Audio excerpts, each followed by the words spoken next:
এক দাদু বসে বসে কয়লার ঝুড়িতে কয়লা তুলছিল। এমন সময় একটি ছোট্ট বালক এসে বলল, শোনো দাদা, আমি আর কাল থেকে কুরআন তিলাওয়াত করতে চাই না। তখন দাদা তার কাছে কারণ জানতে চাইল।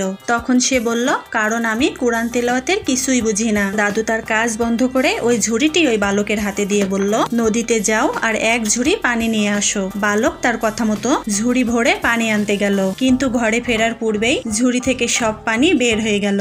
তখন দাদু তাকে বলল, এবার তোমাকে একটু দ্রুত আসতে হবে। দাদুর কথা মতো ছেলেটি দ্রুত দৌড়াতে লাগলো, কিন্তু এবারেও ঘরে ফেরার পূর্বে ঝুড়ি থেকে সব পানি বেরিয়ে গেল। এবার সে একটু দীর্ঘশ্বাস নিয়ে দাদুর কাছে এসে বলল, ঝুড়িতে পানি আনা সম্ভব না। তখন দাদা তাকে আবারও চেষ্টা করতে বললে সে পুনরায় ঝুড়ি নিয়ে পানি আনতে চলে গেল, কিন্তু এবারেও সে ঘরে ফিরে তার দাদুকে বলল, এটা একটি অর্থহীন প্রচেষ্টা। তখন দাদু বলল, তুমি ঝুড়ির দিকে তাকিয়ে দেখো। ছেলেটি ঝুড়ির দিকে তাকালো এবং প্রথমবারের মতো সে বুঝতে পারলো ঝুড়িটি দেখতে অন্যরকম লাগছে। সে দেখলো একটা পুরনো কয়লার ঝুড়ি থেকে এখন একটা ভেতর ও বাহিরের পরিচ্ছন্ন ঝুড়িতে রূপান্তরিত হয়েছে। এবারে দাদু বলল, তুমি যখন কুরআন তেলাওয়াত করো তখন এমনই ঘটে। যদিও তুমি অনেক কিছুই বোঝো না, অনেক কিছুই মনে রাখতে পারো না, তবুও তুমি কুরআন তেলাওয়াত করলে তোমার ভেতর ও বাহিরে পরিবর্তন আসবে। আর সেই পরিবর্তনটা হলো জীবনের সকল কর্মে আল্লাহর নির্দেশ মেনে চলা।